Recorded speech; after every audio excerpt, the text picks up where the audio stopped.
एक सवाल है कि ये आईपीएल की सिलेक्शन में तो आप देखें कि आपने वैभव सूर्यवंशी को देखा जो कि 14 साल का लड़का है, जिसका डेब्यू मेरे ख्याल से 12 साल की उम्र में हुआ था।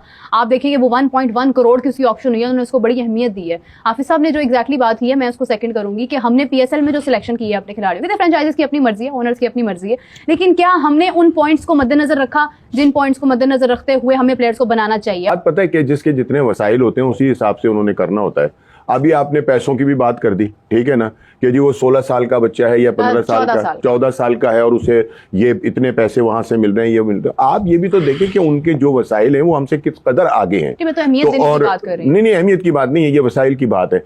अब उनके मतलब ये कि एक इतना ह्यूज उनका सिस्टम है और इतनी ज्यादा यानी कि उसके अंदर पैसों की वो है फरावानी कि वहां इतने पैसे दे देना उनके लिए कोई बड़ा मसला नहीं है। हमने अगर कुछ करना है, अगर हमने कुछ लोगों को, हमने सबसे ज्यादा 4.5 करोड़ से ऊपर दिए हैं दो बंदों को, और वो भी बाबर आजम और शायद ठीक है ना डेविड वार्नर है उन्हें, ठीक है ना। तो मतलब ये कि इतने पैसे तो उन्होंने शायद अपने किसी माली को नहीं दिए होंगे जितने पैसे हमने उसमें दिए हैं, ठीक है ना। लेकिन उसकी वजह यह है कि उनके पास उनके जो वसाइल हैं वो हमसे बहुत बड़े हैं, उनका जो सिस्टम है वो हमसे बहुत बड़ा है। तो अगर वो उसके अंदर रहकर इतना कुछ करते हैं ना, तो ये कोई अचंभे की बात नहीं है। हमारा उनका 12 मौकों के ऊपर ये बात कर चुका हूं कि हमारी क्रिकेट का, उनके क्रिकेट का, उनके का बहुत जमीन और आसमान का फर्क है।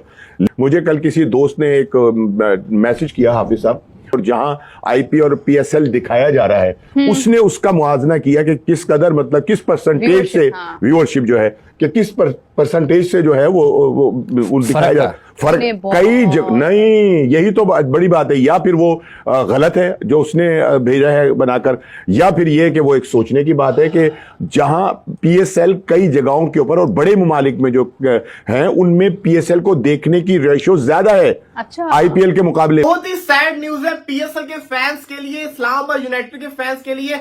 मैथ्यू शॉर्ट पीएसएल को छोड़ के चले गए हैं। देखिए पीएसएल के अंदर बड़े खिलाड़ियों की अगर बात की जाए, Finn Allen, David Warner, Kane Williamson और मैथ्यू शॉर्ट, ये 4 ही बड़े नाम थे।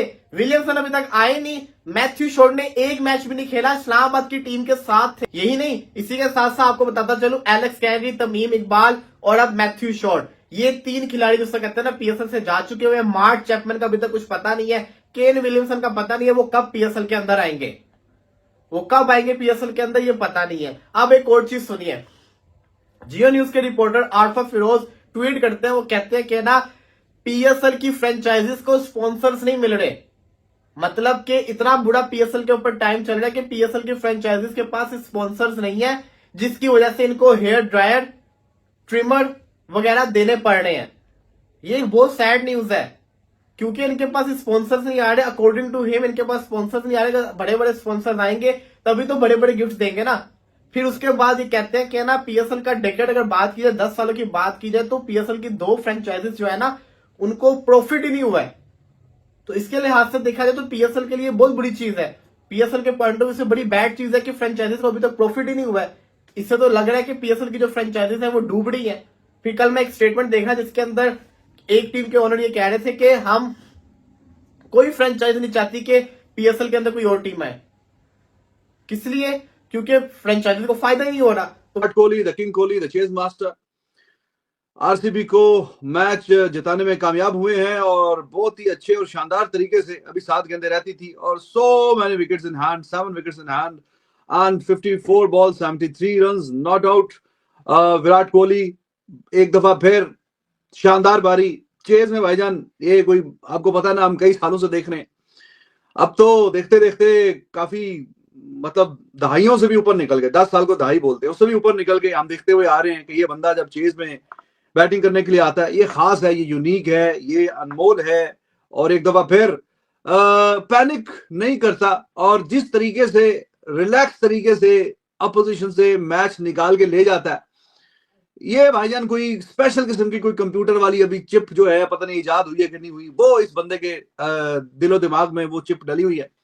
And whenever there is a chase तो ये अंदर से बेस्ट निकल के आता है। और आज भी देखें ऊपर से सॉल्ट का अच्छा विकेट निकाल लिया पंजाब ने शुरू में, अर्शदीप ने, खैर पहले उधर भी परसों भी पकड़ा था, आज भी अर्शदीप ने, लेकिन उसके बाद फिर पॉडिकल भी बहुत अच्छा खेला, नो डाउट पॉडिकल के बहुत अच्छी हेल्प दिखे। लेकिन देखिए कि चेज मास्टर नॉट आउट आना एक और भी बड़े एजाज की बात है कि आप ओपनर आए और मैच खत्म करके आए।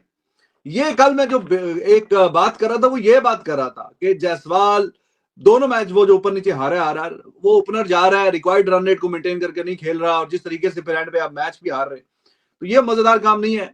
आप ओपनर हैं तो आप एंड तक खड़े हुए हैं तो फिर मैच जिता के आए, सीधी सी बात ये है।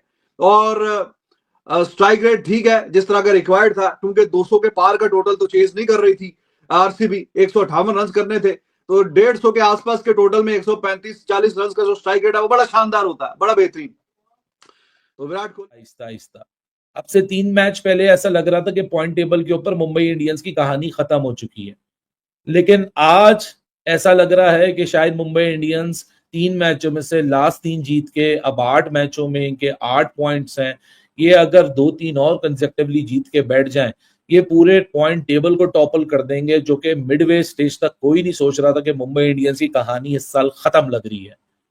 रोहित शर्मा को अंदर बैठाया हुआ है, वो इम्पैक्ट के लिए क्यों आ रहा है, उसकी फील्ड में क्यों नहीं एक्सपर्टीज ले रहे, लेकिन भाई साहब जब बंदा इंडिविजुअलिटी पे भी खेलना शुरू कर दे ना, तो शायद उस दिन वो अपना रोल पूरा करके चला जाता, और अपना रोल पूरा कर लेता तो हर चीज पिक्चर परफेक्ट आपको दिखना शुरू हो जाती। यही मुंबई इंडियन को 3 मैच पहले कहा जा रहा था डिसजॉइंटेड सी टीम है, इस टीम में तो कोई पैशन नहीं नजर आ रहा, ऐसा लग रहा है हर किसी की एक दूसरे से फ्रिक्शन है, हार्दिक पांड्या के पीछे कोई रैली अराउंड नहीं कर रहा। लेकिन हार जीत इतना ही बड़ा डिफरेंस डाल देती है पूरी बॉडी लैंग्वेज के अंदर। अब जीत रहे हैं ना, तो एकदम से बॉडी लैंग्वेज ऐसी हो गई कि हार्दिक के पीछे ही सब यहाँ रैली बिहाइंड करके खड़े हैं। लेकिन पिछले 2-3 मैचों में ना 2-3 बड़े बड़े पॉजिटिव्स हो गए। एक तो सूर्या का फ्लो भी इस तरह नहीं आ रहा था जिस तरह आज रात सूर्या का फ्लो आया है। ठीक है, वानखेड़े का विकेट है, वानखेड़े के विकेट पे सीएसके भी खेल के गया, इस विकेट के ऊपर जसप्रीत बुमराह ने भी बॉलिंग की है। और दूसरा पॉजिटिव आज सबसे बड़ा जो कि मैं समझता हूँ रोहित शर्मा का फॉर्म को हिट करना, भले ही वानखेड़े पे कर रहे हैं, फॉर्म को हिट करना रोहित शर्मा का इंपॉर्टेंट है, क्योंकि रोहित शर्मा जिस तरीके से ऊपर के रन आते हैं, हर कोई छेड़ता है जी ये तो इंटेंट मर्चेंट बनते हैं, ये बनते हैं, फला बनते हैं, भाई सब बकवास है। क्योंकि जब ऊपर के तेज रन होते हैं ना, सो चेजिंग सिनेरियो में हो या बैट फर्स्ट सिनेरियो में जो प्रेशर वो रिलीज करके जाता है, ये जब रन नहीं आते तो हर किसी को बुरा लगता है। लेकिन जब रन नहीं आ रहे होते और एकदम से आते हैं ना, तो फिर आपको बेसिक फर्क पता चलता है।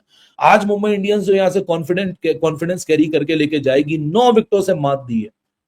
मतलब सामने सीएसके एमएस धोनी कप्तानी कर रहे हैं, एक बेहतर बॉलिंग ऑर्डर है, जडेजा भी है, अश्विन भी है, जेमी ओवर्टन भी है, नूर अहमद भी है, पति राना भी है, चलो खलील को मैं साइड में रख के बात कर लेता हूं। लेकिन जिस तरीके से रोहित शर्मा चढ़ के आया, he was full of intent, he wanted to make sure कि हाँ जी मुंबई चाह राजा, घर पे क्रिकेट हो रही है। तो इस विकेट को रोहित से बेहतर और पसंद आया होगा, और वीडियो अगर पसंद आया हो तो वीडियो को लाइक ज़रूर करें और अपने ओपिनियन कमेंट में शेयर ज़रूर करें। साथ ही क्रिकेट से जुड़ी हुई सारी लेटेस्ट अपडेट और रिएक्शन पाने के लिए केवी न्यूज़मैन को सब्सक्राइब ज़रूर कर लें।